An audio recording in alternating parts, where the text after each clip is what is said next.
हापुड़ मेरठ के भाजपा के लोकसभा प्रत्याशी अरुण गोविल ने बुधवार को हापुड़ में पत्रकारों से कहा कि धीरखेड़ा का विकास करना बेहद जरूरी है।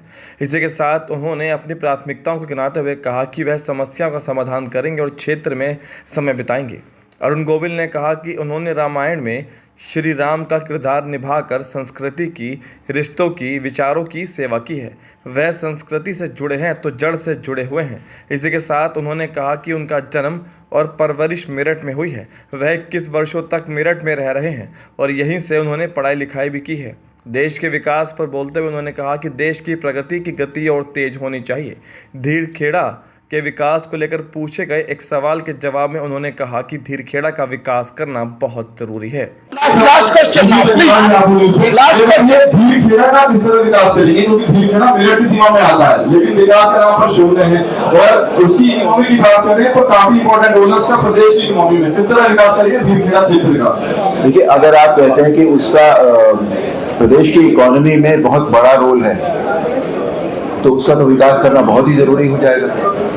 बिकॉज इकोनॉमी एक ऐसी चीज है, अगर वो अच्छी नहीं होगी तो सारे काम कैसे होंगे। आपको बता दें कि धीरखेड़ा औद्योगिक क्षेत्र वैसे तो मेरठ की सीमा में आता है, लेकिन व्यापारियों का आरोप है कि क्षेत्र के साथ सौतेला व्यवहार हो रहा है, जबकि धीरखेड़ा अर्थव्यवस्था में भी महत्वपूर्ण भूमिका निभा रहा है, जहां अधिकांश हापुड़ के उद्यमियों ने उद्योग लगाए हुए हैं। सीमा के कारण उन्हें काफ़ी ज़्यादा परेशानी हो रही है। उद्यमियों की मांग है कि हापुड़ जिले की सीमा का विस्तार होना चाहिए और धीरखेड़ा को हापुड़ जनपद में शामिल कर उसका विकास हो।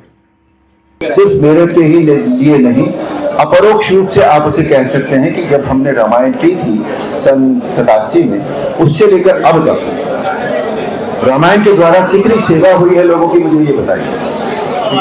उनकी नहीं, सुनिए मेरी बात सुनिए। उस सेवा के लिए मैं बहुत बड़ा जिम्मेदार इंसान हूँ। मेरे द्वारा हुई है वो सेवा, स्पिरिचुअल सेवा हुई है, संस्कृति की सेवा हुई है, मॉरल्स की सेवा हुई है, विचारों की सेवा हुई है, रिश्तों की सेवा हुई है। ठीक है। और जब संस्कृति की सेवा होती है तो जब तक हम अपनी संस्कृति से जुड़े होते हैं, इसका अर्थ ये होता है कि हम अपनी जड़ों से जुड़े होते हैं, और जड़ जो होती है वो हमारा राष्ट्रवाद होता है। तो हम सब प्राथमिकता, मैंने जैसा कहा कि मुझे अभी यहाँ की जो समस्याएं हैं उनका ठीक से अंदाजा नहीं है। अभी मैं बाहर से देख पाता हूँ, लेकिन बाहर से देखकर कोई अंदाजा लगा लेना या उसको तय कर लेना वो ठीक नहीं होगा। जब मुझे यहाँ की समस्याएं के बारे में हम बात करेंगे तो हमारे विधायक की वजह और दूसरे लोग जो इस इलाके को बिलोंग करते हैं उनसे पूछी जाएंगी वो समस्या, उसके बाद एक प्रायोरिटी लिस्ट बनेगी।